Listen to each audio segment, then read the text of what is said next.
제가 이쪽 분야 사람이 아니라서 솔직히 말씀드리면, 그래서 조 박사님한테서 이제 이 강연에 대한 요청을 받았을 때 일단은 하겠다고 하고, 이거를 어떻게 설명을 여러분들한테 드려야 할까 하는 고민을 좀 하긴 했었습니다. 그런데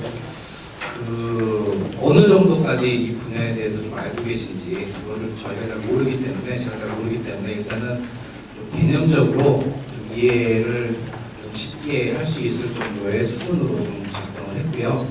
그 다음에 전망이라는 말을 쓰긴 했는데, 저희가 이렇게 앞을 내다보는 그런 연구기관, 그런 스타디라는 기관이라기보다는 이제 주로 기술적인 데를 하는 데다 보니까 내용이 약간 좀 조합할 수는 있습니다. 근데 어쨌든 저희가 나름대로 분석한 내용들이니까 좀 봐주셨으면 좋겠습니다. 서론 부분에서는 일단 여러분들이 뒷부분의 내용들을 좀 이해하실 좀 쉽게 이해하시도록 기본적인 내용들을 말씀을 드리겠고요. 그 다음에 석유 생산 공법에 대해서 좀 말씀을 드리겠습니다. 그 중에 이제 EOR이라는 게 한 부분을 차지하게 되거든요. 그 다음에 이 EOR이 이제 앞으로 어떻게 될 것인가, 그거에 대해서 이제 한번 설명을 드리고, 그 다음에 이제 지금까지는 이 아까 앞에서 말씀하셨던 연서분께서 이제 업스트림, 다운스트림 부분을 해주셨는데, 저희 한국에서는 이 두 분야가 공동으로 여태까지 작업을 그렇게 해본 적이 거의 없습니다. 근데 웬만한 메이저 회사들은 다 그걸 하고 있거든요. 그러니까 그거를 이제 좀 할 때가 되지 않았나, 우리나라도. 할 필요성에 대해서, 그 다음에 어떤 식으로 해야 될 것인가, 그걸 제 나름대로 한번 정리를 해봤습니다. 이거는 똑같은 내용인데, 앞에서 보셨던. 근데 이제 저는 이 업스트림 부분을 좀 설명을 드릴게요.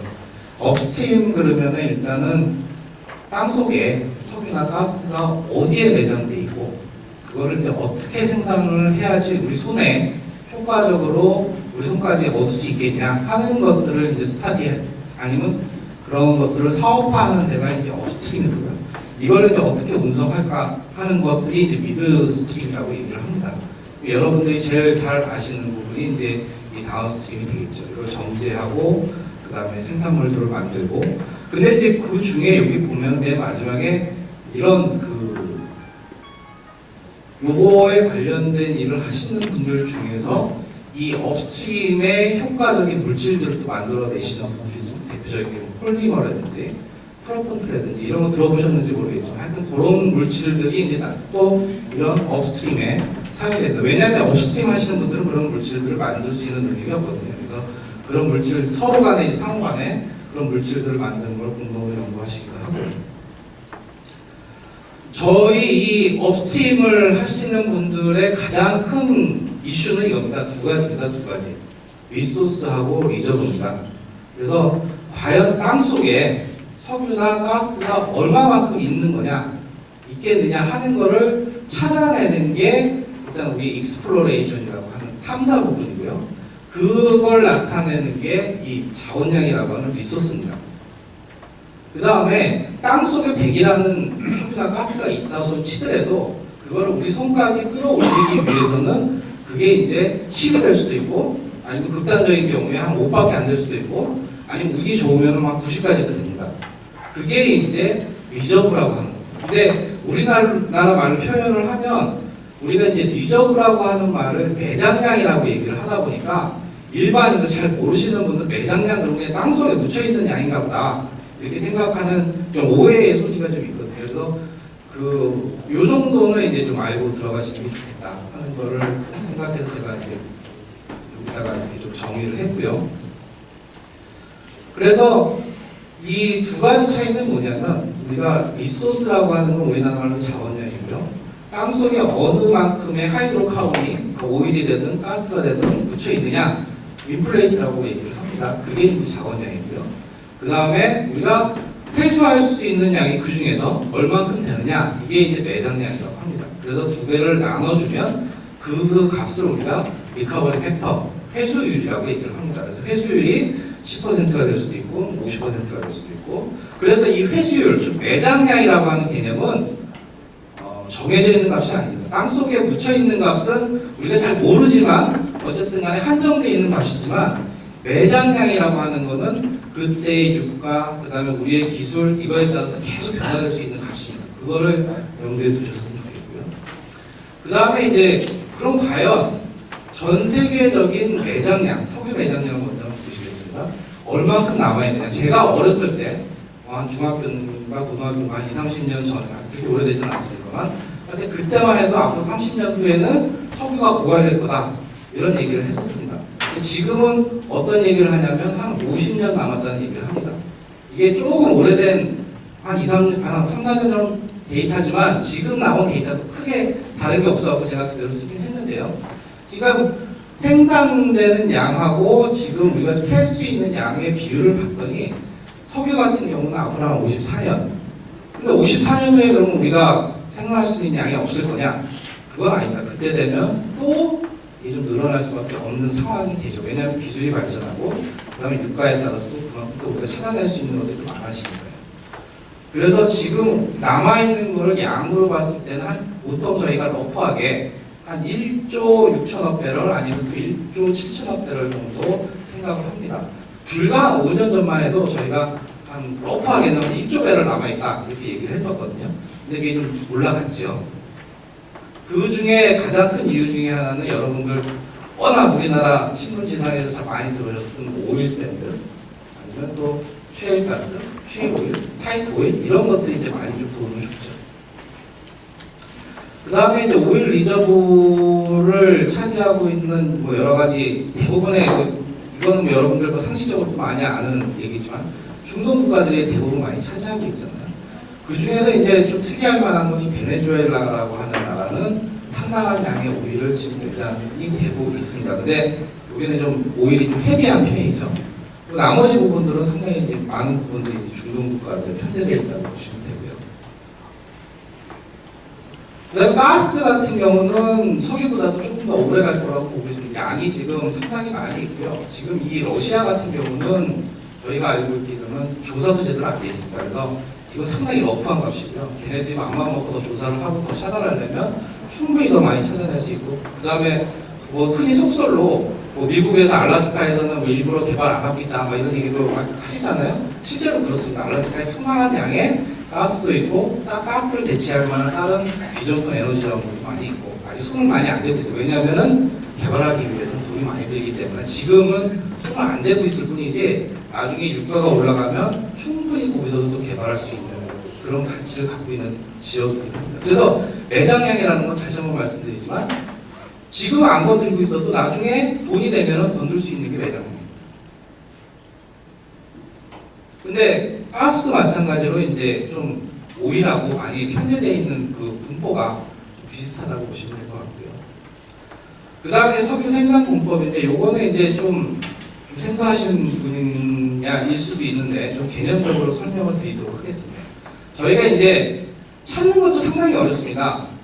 불과 한 10년 전만 해도 거의 뭐 복권 아니면 뭐 도박 뭐 이런 식으로 얘기를 했거든요. 찾는 것 자체를. 땅 속에 거의 2,000m, 3,000m 아래에 있는 그 유전이나 가스전을 우리가 어떤 식으로 찾을 거냐 이제 탐사라는 걸 합니다. 탐사를 해가지고 유망하다고 생각되는 지역에다가 우리가 돈을 실제로 들여갖고 시추를 하게 되거든요. 이렇게 외를 뚫어서 그게 이제 펑 하고 터져 나오면은 있다는 걸 발견하는 겁니다. 근데 일단 발견한다고 치더라도 그게 개발할 수 있는 거냐?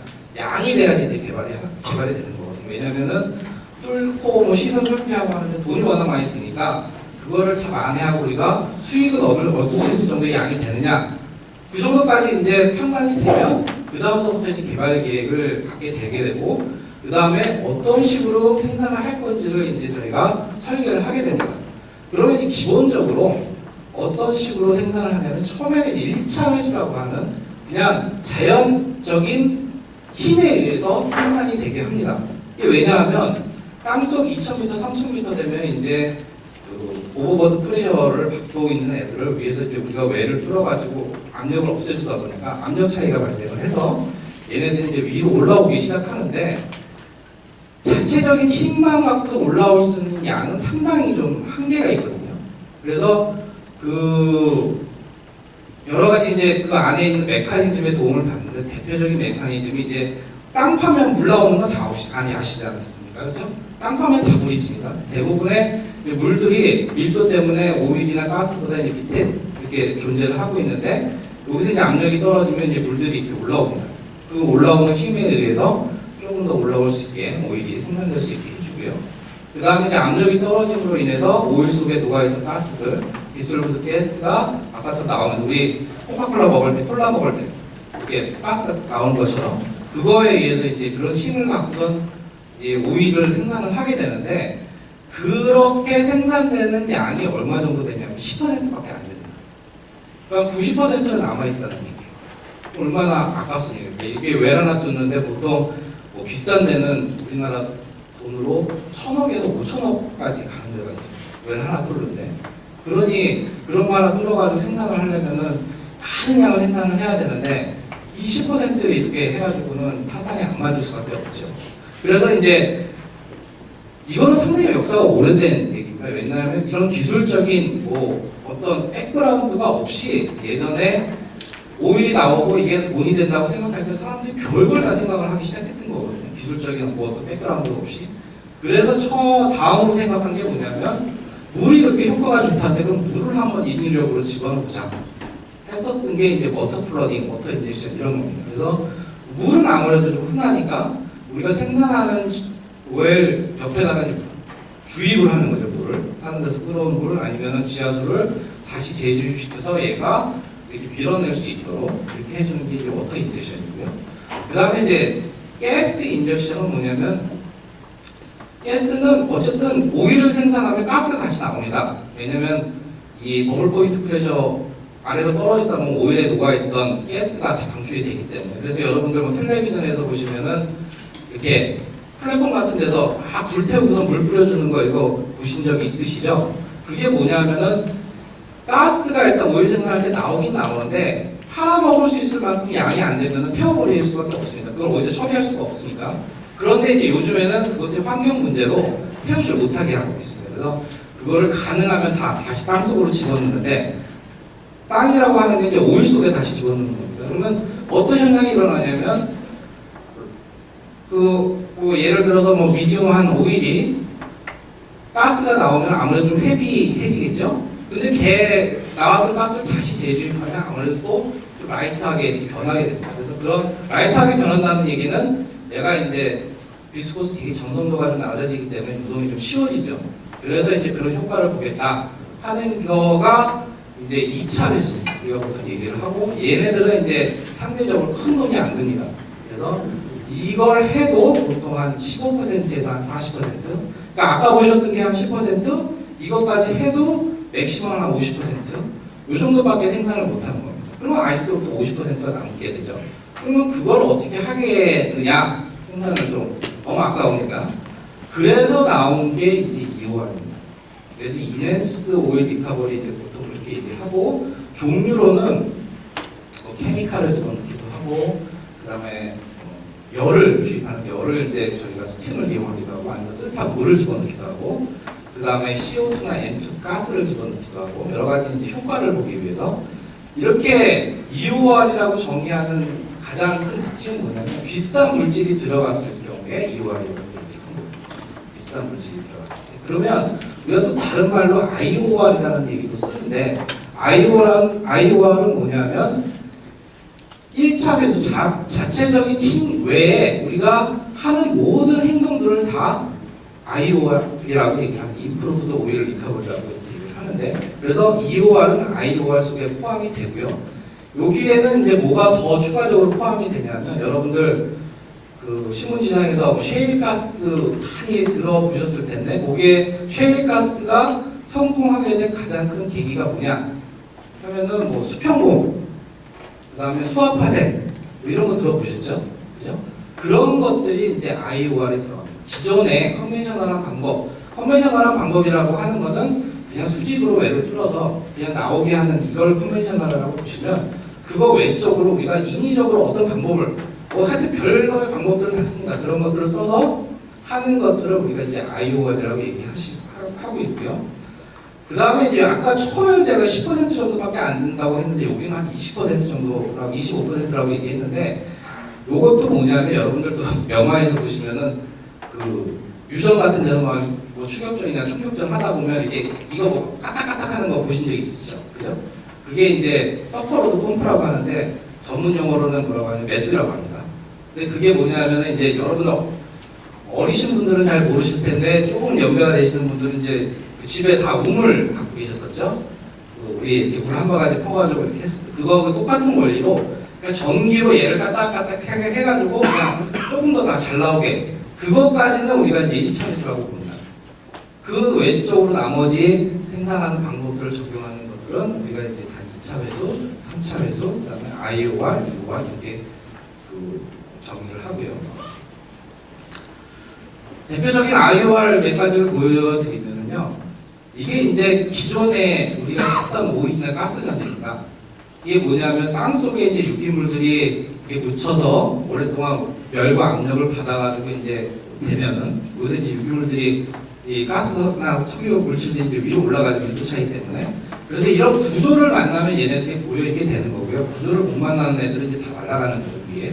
그래서 이런 구조들을 일단 찾아가지고 우리가 이렇게 외를 뚫어가지고 생산하는 게 가장 컨벤셔널한 방법이고 셰일가스 같은 경우는 이런 근원이 되는 그런 암석들을 아예 찾아가지고 여기서 생산이 가능하다는 것까지 된 게 이제 셰일가스, 셰일 타이트 오일 이런 얘기를 하는데 보시면 아시겠지만 기존의 컨벤셔널한 애들보다 상당히 심도가 깊습니다.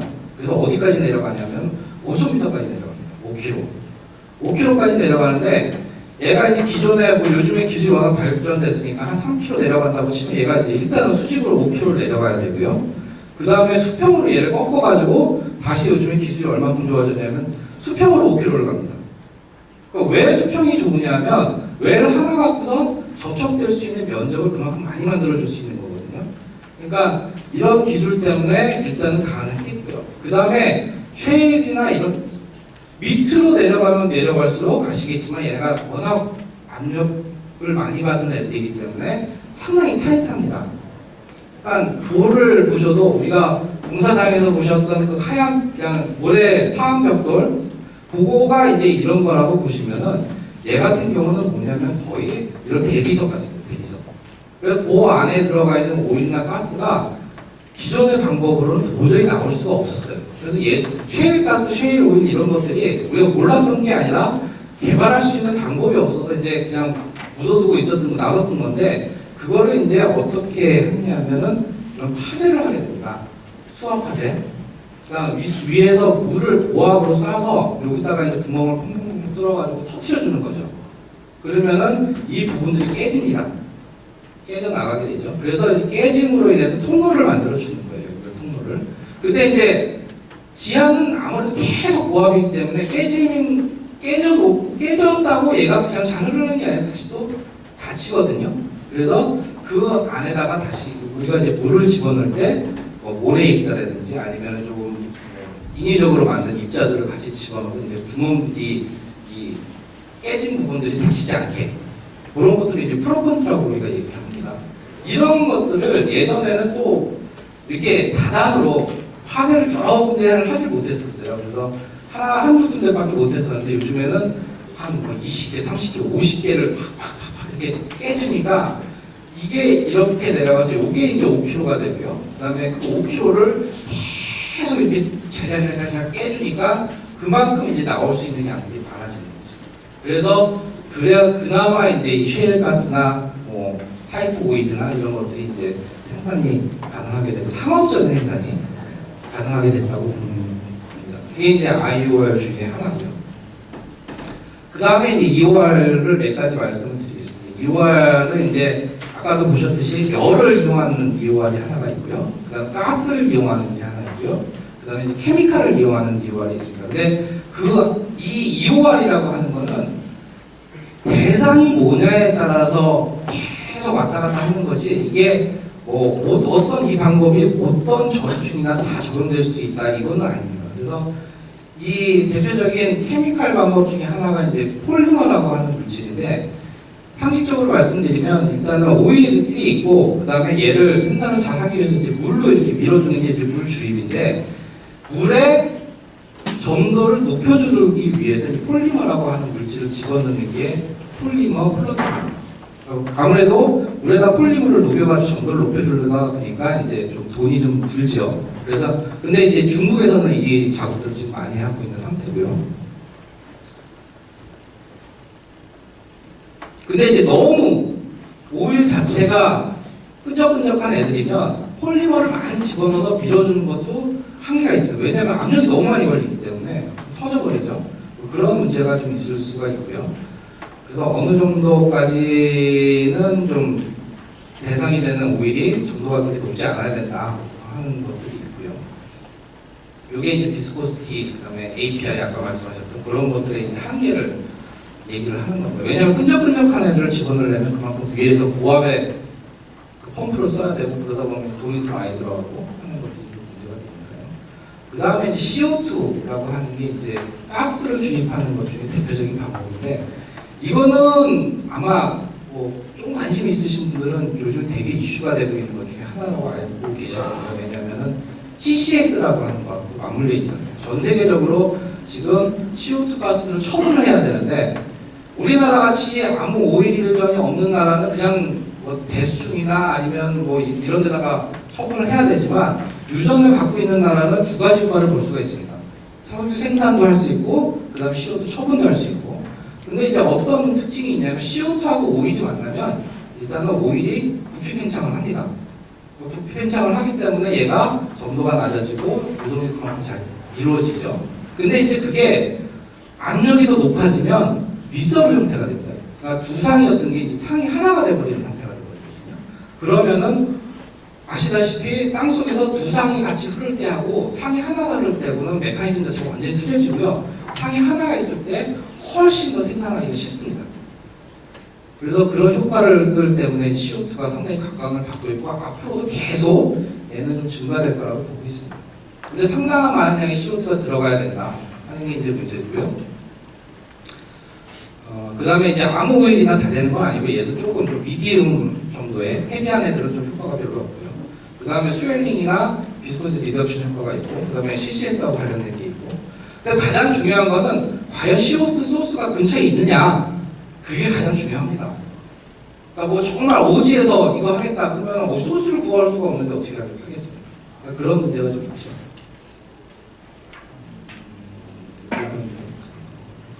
그 다음에 이제 열주입법인데 이거는 이제 뜨거운 물이나 스팀을 집어넣는 근데 이런 거는 앞에서 보신 거에 비해서 상당히 좀 돈이 많이 들어갑니다. 그래서 이게 이제 대표적으로 저희 캐나다 쪽에서 생산하고 있는 방법 중에 하나인데 그 오일샌드라고 하는 거는 여러분들이 보셨는지는 모르겠지만 거의 우리 바깥에서 아스팔트 공사할 때 보셨던 그 아스팔트하고 거의 비슷합니다. 정말 이렇게 비거에 닿고 뒤집어도 흘러내리지 않을 정도로 끈끈한 애들이기 때문에 얘를 생산하기 위해서 여러 가지 방법들이 고안이 됐고요. 하나가 이제 세그디, 하나가 이제 CSS 이런 방법들이 있습니다. 이거는 수평공을 두 개를 뚫어가지고 위에서 계속 위쪽에 있는 수평공에서는 스팀만 계속 흘러보내고 그러면 주위에 있는 오일들이 녹아서 이제 위로 밑으로 다시 내려갑니다. 그리고 밑에서 이제 받아내는 거죠. 이런 식으로 하는 게 세그디 방법이고 근데 이게 고안된 이후로 리커버리 팩터가 얼마까지 나왔냐면 70%까지 나왔거든요. 상당히 좀 효과적인 방법이고요. 얘는 이제 스팀을 집어넣어서 조금 기다린 다음에 닫아놓고 기다린 다음에 녹아서 나오는 거 생산하고 떨어지면 다시 또 스팀해가지고 하는 방법 이런 사이클링 방법이고요. 그래서 이 이용할 방법마다 오일 비스코시티나 그 다음에 뎁스나 이렇게 좀 어떤 경우에 좀 효과적이다 하는 그런 것들이 좀 정해져 있습니다. 그래서 뭐 아무거나 할 수 있는 건 아니고요. 2월 전망인데 이거는 앞에서 말씀하셨던 분하고 이제 내용들이 약간 좀 겹치는 부분들이 있어서 넘어가도록 하고요. 여기서 아무래도 이 페트롤륨 관련된 이런 퓨엘은 그러니까 이 화석연료는 저희가 보기에는 뭐 10년, 20년, 30년에도 크게 변하지 않을 거예요. 의존할 수밖에 없다 하는 게 이제 추세고요. 그 다음에 이것도 거의 유사한 슬라이드에서 넘어가도록 하겠는데 저희가 지금까지 찾아놓은 2013년 기준으로 찾아놓은 크루드하고 컨덴세이트 리소스입니다. 이건 자원량이거든요. 자원량의 양봉은 5조 배럴이 넘습니다. 아까 우리가 리저브라고 하는 거는 1조 7천억 배럴 이런 거 했는데 얘는 우리가 지금 찾아놓은 거는 5조 배럴이 넘습니다. 그러니까 여러분들이 은퇴하시고 그다음에 자손, 손자까지는 별 걱정 없이 이 분야를 계속 하셔도 문제 없을 거다 이렇게 생각이 들고 있습니다.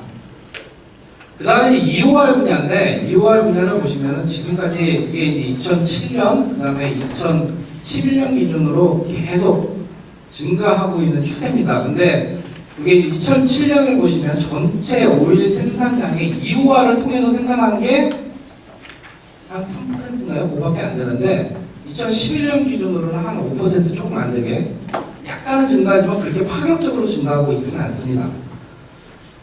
그러다가 이제 전망치를 이 기관에서 내놨는데 물론 이게 완전히 정확한 전망치는 아니지만 상당히 증가할 거다. 그래서 2020년 결과 5, 6년 후면 50%까지 올라갈 거다. 좀 과장된 전망을 내놨는데 왜냐하면 주가가 이렇게 떨어질지 모르고 내놓은 전망입니다. 2012년이기 때문에.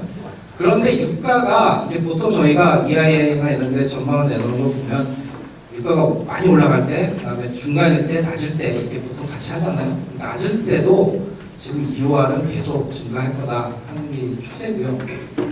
그다음에 방법별로 이제 포션을 보시면은 큰 차이는 없습니다. 전망도 마찬가지고. 근데 저희가 보기에는 아마도 이 가스 인젝션 관련된 CCS하고 맞물려가지고 특히 이제 2호R, 그러니까 CO2 2호R 이런 것들이 많이 증가될 가능성이 있고 케미칼 쪽도 증가될 가능성이 있고 지금 현재 상황에서 그 열주의법은 상당히 좀 어렵습니다. 오일샌드 같은 경우는 주가가 최소한 70불 아카데믹하게는 현장에서는 거의 100불을 얘기를 하고 있거든요. 그 이상 이하가 되면 지금 그래서 지금 캐나다 쪽은 다 오일샌드 하시는 분들 짐 싸고 있습니다. 지금. 그다음에 나라별로 보시면은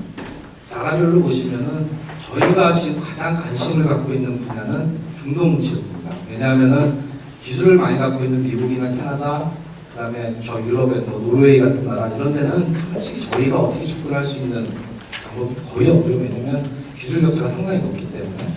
그래서 중동이 상당히 유망해 보이고, 그다음에 특히 이제 이란이 얼마 전에 그때 제재가 풀렸기 때문에 이란도 상당히 적극적으로 뭔가를 하려고 하고 있는데. 이런 부분에 이제 저희가 좀 접근을 할 수 있을 것 같고, 그 다음에 조금 소규모의 나라들은 기술이 없으면 접근이 안 됩니다. 그 다음에 그 나라 자체적으로 인센티브를 주고 있기 때문에 이런 것들을 한번 해볼 만한 가치가 있다고 보이고요. 마지막으로 제가 이제 나름대로 꾸며본 건데, 아까도 말씀드렸듯이 2호R 마켓은 상당히 이제 증가될 거라는 의견들이 많이 있지만 저희가 여태까지 이 업스트림, 다운스트림이 같이 뭔가를 해본 적이 없었습니다. 근데 그 이유가 뭐냐면 다운스트림의 문제가 아니고요. 제가 봤을 때는 다운스트림은 여러분들 제가 알기로는 뭐 상대적으로 상당히 세계적인 수준에 가 계신 걸로 알고 있지만 이 업스트림의 문제였습니다. 왜냐하면 우리나라에 뭐 석유 하나도 안 나오잖아요. 그죠? 그러다 보니까 정부에서도 별로 지원이 없었고 기술도 없었고 그렇지만 뭐 어떻게 해가지고 지금 한 10여 년 이렇게 스타트를 하다 보니까 어느 정도 기술이 좀 되는 것 같습니다. 그래서 이제는 한번 컨소시엄 같은 걸 이뤄서 한번 타겟 중심으로 이렇게 한번 해볼 때가 되지 않았나. 그 다음에 어떤 2월 방법이 앞으로 유망하냐. 저희가 봤을 때는 이런 CCS 관련된 CO2 2월이 상당히 유명하고, 그 다음에 더울 쪽은 지금 현 상황에서는 좀 힘들지 않을까, 좀 가장 좀 뒤로 가지 않을까 하는 생각을 하고 있습니다. 그 다음에 이제 여러분들이 지금 관심이 갖고 있는 이런 그 리파이너리나 아니면 페트로케미칼 인더스트리 부분에서 과연 어떤 식으로 같이 포업을 할 수 있을까. 그래서 이런 뒷부분은 이제 제가 잘 모르는 부분이고 여러분들이 워낙 계속 해왔던 부분이니까 이제 열심히 잘 하시면 될 것 같고요. 그 다음에 이런 그 케미칼들을 만드는 쪽에서 한번 신경을 좀 써보시는 게 어떨까. 이게 이제 2호R이라고 하는 건 어떤 물질을 집어넣는 거기 때문에 그런 효과적인 물질들을 잘 개발해서 집어넣는 것들도 상당히 좀 도움이 되겠다. 근데 그 중에 하나가 이제 요걸 예시를 제가 한번 드린 건데 중동에는 카보네이트 레저버라고 있습니다. 한 1분이면 될 것 같습니다. 이게 뭐냐면 기존의 사항하고는 좀 틀리고 쉽게 얘기해서 여러분들 산호라고 보시면 됩니다. 그걸 이제 카보네이트 탄산염이 들어가 있어서 탄산염화 전유층이라고 하는데 중동 전유층의 70%가 탄산염이거든요. 양은 분포가 엄청 많이 돼 있고요. 근데 가장 큰 특징은 뭐냐면 얘가 암석 표면에 우리가 물을 떨어뜨리면 물이 이제 평평하게 이렇게 하고 모이는 동그랗게 맺잖아요. 그래서 워터 웨이시라고 얘기를 합니다. 근데 탄산염만 같은 경우는 물이 동그랗게 맺히고 오일이 이렇게 평평하게 되거든요. 그래서 오일렛이 돼요. 그 얘기는 뭐냐면 암석 표면에 오일이 딱 달라붙어서 잘 안 나옵니다. 우리가 생산하기가 더 힘들죠. 그렇죠? 그래서 그거를 요즘에 어떤 기술들이 들어가냐면 스마트 워터라고 하는 거를 집어넣어서 그 표면을 약간 변화시켜주는 그런 기술들이 있거든요. 그게 이제 스마트 워터는 뭐냐면 일단은 워터라고 하는 물을 집어넣기 위해서는 보통 가장 가용하기 쉬운 이제 바닷물이나 이런 염수들을 집어넣게 되는데 염도를 떨어뜨리고 그 다음에 필요한 이온 물질들을 집어넣어서 막 트리트먼트를 해봤더니 이런 웨터빌러티가 변하더라. 그러면 리커버리 팩터가 물만 집어넣는데 리커버리 팩터가 30에서 40, 50까지도 올라갑니다. 근데 이 리커버리 팩터 1% 올리는 게 보통 일이 아니거든요. 40%에서 41%. 예를 들어서 1억 배럴짜리 우리가 레저버를 찾았는데 거기서 리커버리 팩터가 50%다. 그럼 5천만 배럴입니다. 거기서 이제 1% 올리면은 100만 배럴인데 100만 배럴 곱하기 50% 하면 돈이 얼마입니까? 그 돈을 우리가 더 추가적으로 회수할 수 있다는 얘기거든요. 그러니까 그 규모가 이거는 상당히 이런 것들을 저희가 보기에는 같이 한번 이런 업스트림과 다운스트림 한번 해볼 수 있는 그런 가치가 있지 않을까 하는 생각을 하고요. 저도 시간을 좀 많이 오버하는 것 같은데 죄송스럽고요. 예, 이상으로 발표를 마치도록 하겠습니다. 감사합니다.